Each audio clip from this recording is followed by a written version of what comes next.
Claire's bad news. Hope puts a spy on Doug. Xander insults Stephanie. The Days of Our Lives, DOL, spoilers for Thursday, December 5th, state that Doug Williams III, Peyton Meyer, rushed to put the stolen jewelry back in his pocket when he heard Hope Brady, Christian Alfonso, enter the Horton residence. When Hope stepped into the living room, she questioned who was standing in front of her. When he said his name was Doug Williams, Hope responded with a "how dare you" and behaved as if he was disrespecting her father's memory.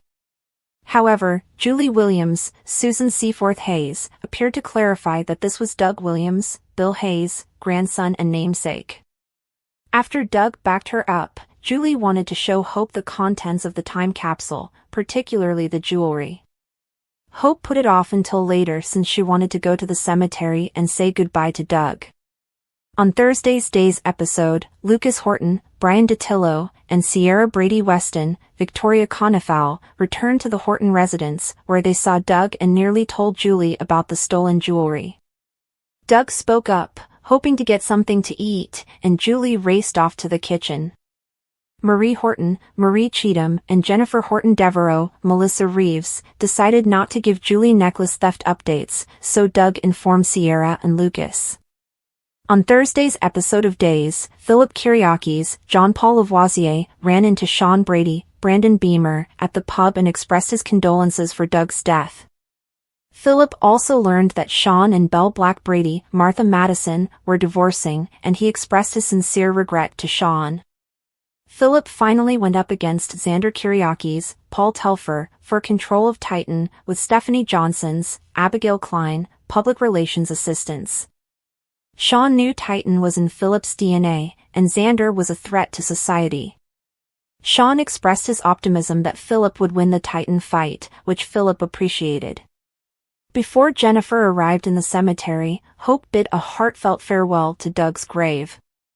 Although Beau Brady, Peter Reckel, did not wake up, Hope couldn't leave him so soon after he gripped her hand. Jennifer thought Doug would understand better than anyone, so she reassured Hope. When the subject switched to Doug's grandson, Hope said she didn't believe him and wondered if anyone had looked into his claims. Something about this didn't sit well with Hope, so she requested Jennifer to keep an eye on Doug when she returned to Beau's facility. Later, Hope reconnected with Sean and Sierra for some heartbreaking moments in the cemetery. On Thursday's episode of Days, Lucas and Julie were laughing with Doug about some funny family memories when Jennifer returned. They were all eating sliders and Grandma Alice Horton's, Frances Reed, donuts, so Doug offered Jennifer the plate and convinced her to take one for herself. Jennifer recalled Hope's warning about Doug before biting into the donut, appearing pensive. On Thursday's DOL, Marlena Evans, Deidre Hall, learned that Belle and Sean were terminating their marriage and sent out a platter of cookies and ice cream to cheer her daughter up. Belle eventually called Claire Brady, last played by Isabel Durant, and prepared to inform her about her parents' impending divorce. At the Body and Soul office, Xander appeared and urged Stephanie to quit assisting Philip in the court of public opinion. There was some discussion over the puff pieces that were spinning things in Philip's favor, so Xander offered Stephanie twice the salary to work for him instead. Stephanie declined, so Xander pretended she was trying to get back into Philip's bed or become the next Titan queen by his side. Stephanie brought Philip up to speed after she shut down Xander's forecasts and booted him out. Stephanie was now even more enthusiastic about assisting Philip in regaining control of Titan from Xander, which Philip appreciated. According to Days of Our Lives spoilers, Stephanie will continue to do everything she can to assist Philip win, so stay tuned. Claire's bad news. The sun was barely peeking through the gray clouds over Salem when Claire Brady received the call that would turn her world upside down. She had always been the bubbly, aspiring singer in the family, full of hopes and dreams, but the news on the other end of the line shattered her carefully rebuilt optimism. Her mother, Belle, had called from Hong Kong with a somber tone that Claire hadn't heard since her father, Sean, had been involved in a life-threatening accident months earlier. "Claire, sweetie," Belle began, her voice trembling, "there's something I need to tell you. It's about your grandfather, Victor. A shocking loss." Victor Kiriakis, the patriarch of the Kiriakis family and the sometimes ruthless yet fiercely protective businessman, had passed away in his sleep the night before. For Claire, the news was devastating. Though she had often been at odds with her grandfather's strict demeanor and high expectations, she had always admired his resilience and sharp mind. "Mom, no," Claire whispered, her voice catching in her throat. "I just saw him last week. He was fine. How could this happen?" Belle explained that Victor's heart had simply given out, a quiet end to a long and tumultuous life.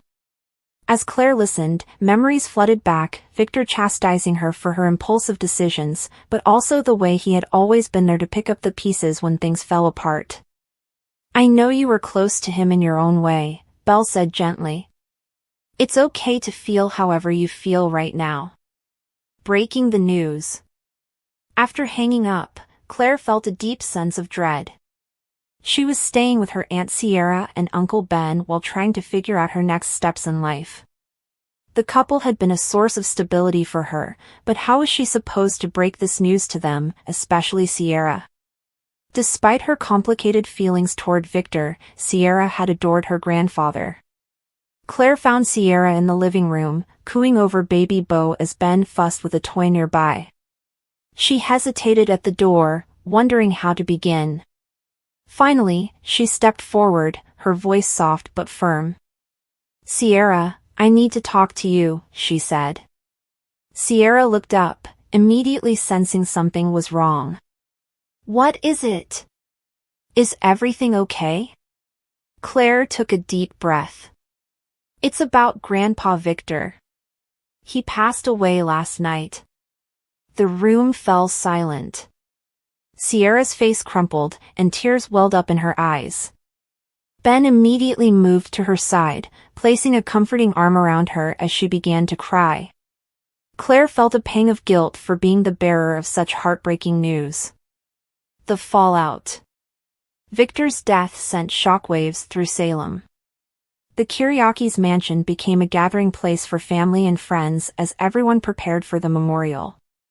Claire found herself caught in the middle of the emotional storm, trying to support her mother, Belle, who had flown back to Salem, while also dealing with her own grief. At the mansion, tensions were high. Brady, Victor's grandson and heir to Titan Industries, was struggling with the weight of expectations now thrust upon him. Maggie, Victor's widow, was putting on a brave face but was clearly heartbroken. Even Xander, whose relationship with Victor had always been tumultuous, was uncharacteristically subdued. Claire felt out of place among the chaos, unsure of where she fit into the family dynamic. She wandered into the garden, seeking solace, when she ran into her cousin Philip. A heartfelt conversation. Philip was standing by the fountain, staring into the rippling water. When he noticed Claire, he gave her a small, sad smile. "Hey," he said. "You holding up okay?" Claire shrugged. "Not really. It's just, so much. I can't believe he's gone." Philip nodded. "Yeah. Love him or hate him, Grandpa Victor was larger than life. It's hard to imagine this family without him."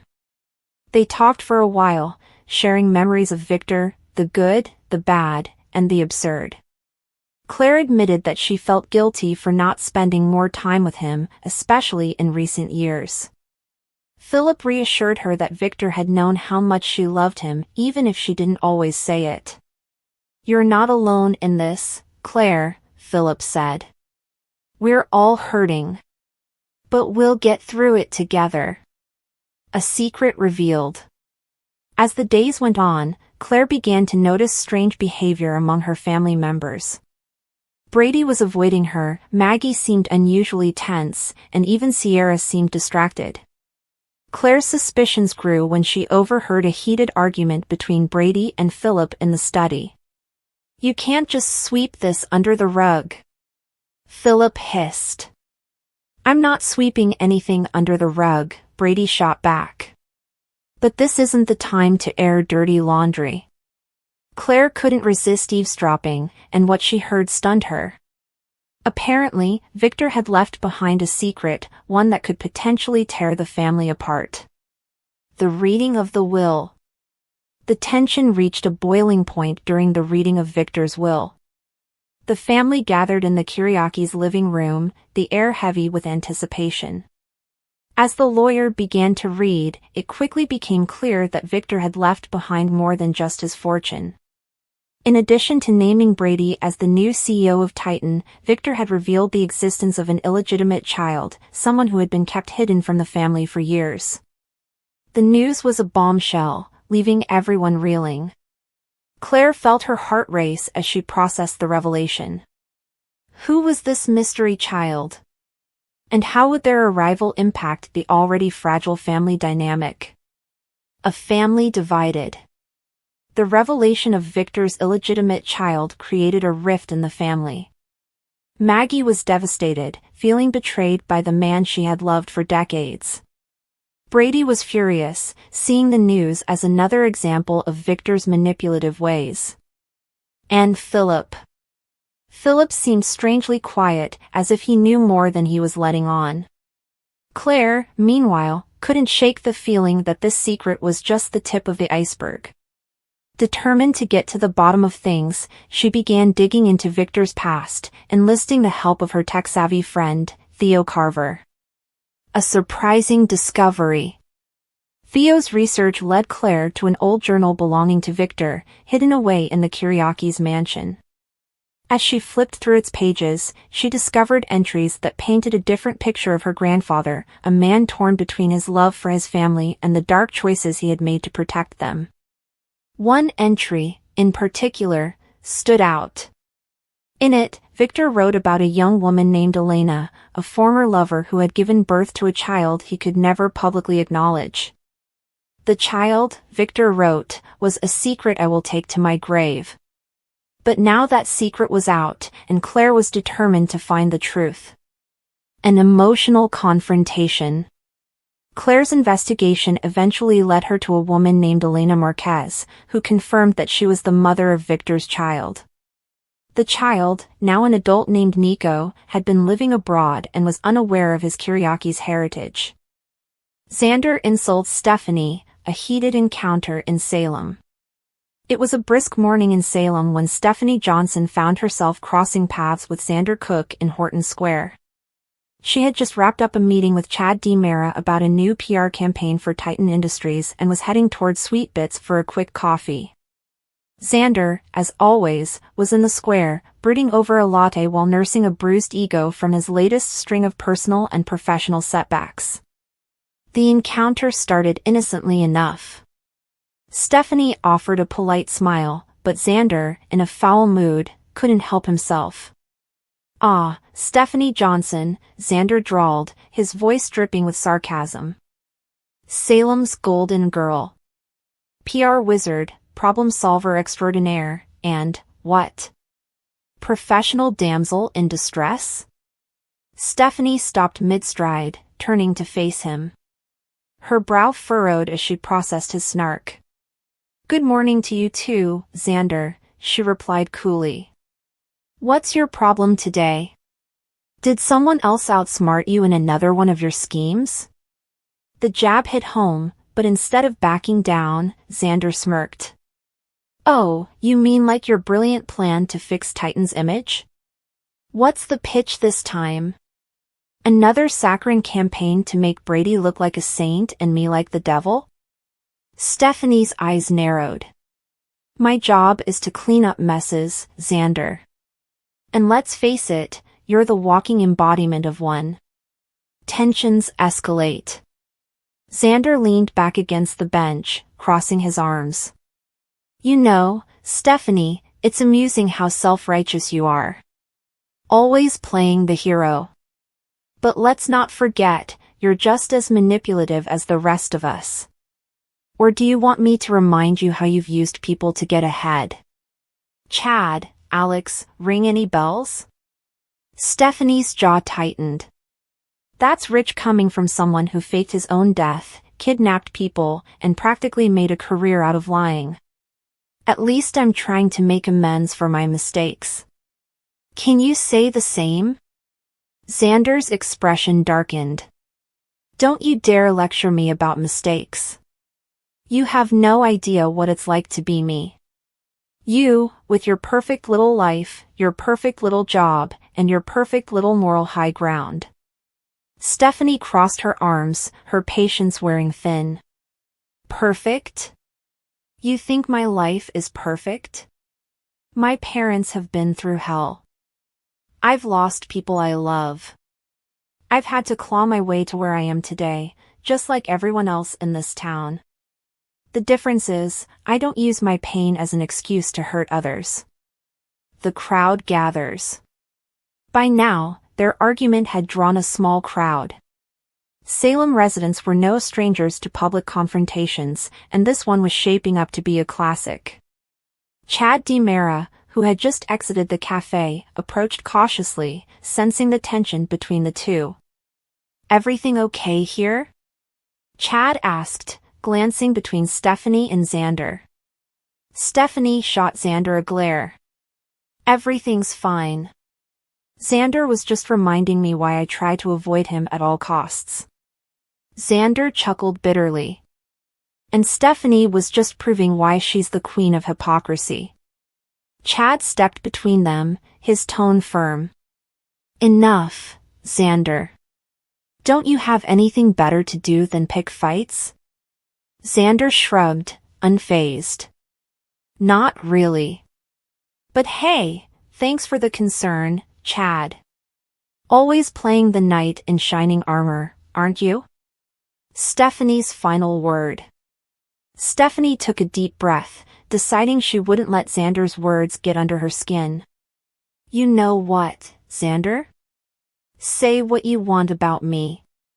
At the end of the day, I can look in the mirror and be proud of who I am. Can you? Xander's smirk faltered, but only for a moment.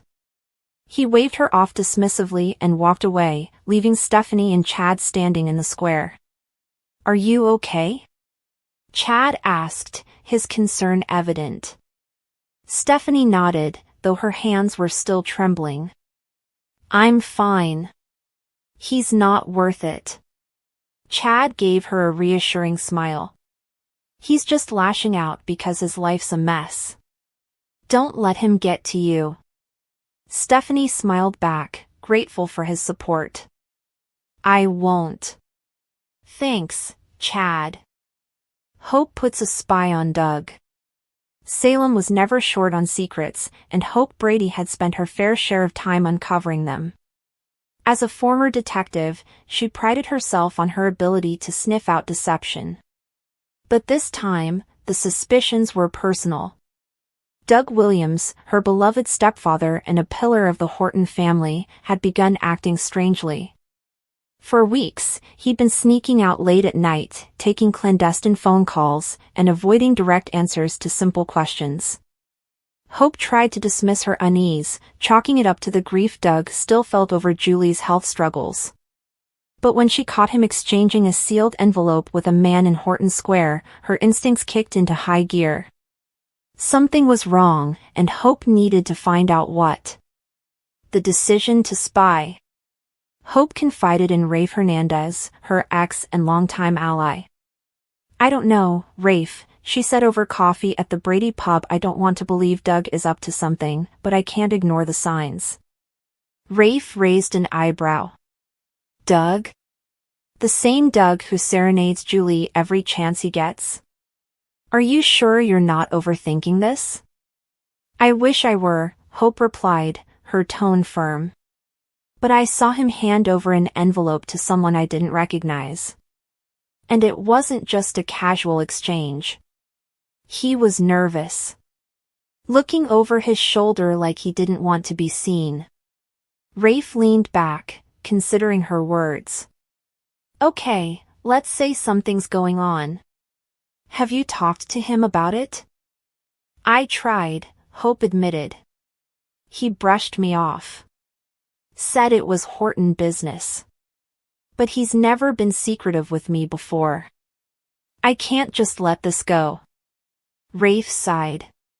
You know what you're saying, right? You're talking about spying on your stepfather.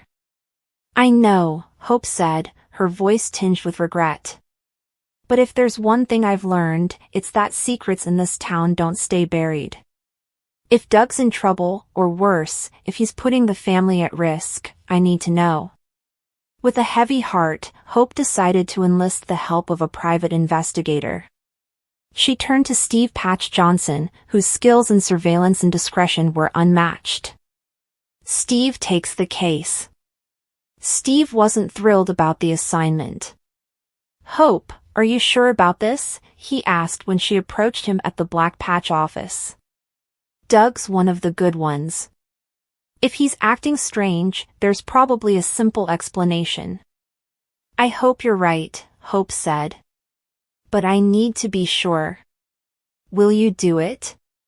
Steve hesitated but ultimately nodded. All right. I'll keep an eye on him. But if I find out he's just sneaking out to buy Julie flowers, you owe me a drink. The surveillance begins. Steve began his surveillance that evening. He stationed himself outside Doug and Julie's house, blending into the shadows as Doug emerged. The older man was dressed sharply, a stark contrast to his usual casual attire. Doug glanced around nervously before heading toward the park. Steve followed at a safe distance, careful not to be seen. Doug's destination turned out to be the docks, where he met a younger man dressed in a leather jacket. The two exchanged hushed words, and Doug handed over a small package. Steve snapped a few photos and noted the exchange in his report. When he later shared the details with Hope, she felt a mix of relief and concern. The situation was suspicious, but it wasn't conclusive evidence of wrongdoing. Doug's mysterious meetings. Over the next week, Doug's behavior grew more erratic. Steve tracked him to several locations around Salem, a seedy motel on the outskirts of town, a jewelry store where he purchased an expensive necklace, and a private office at the Salem Inn. Hope's anxiety deepened. What is he doing? She wondered aloud during a meeting with Steve and Rafe. It's like he's living a double life. Could it be an affair? Rafe suggested, though he immediately regretted the words. No, Hope said firmly. Doug would never betray Julie. Whatever this is, it's not that.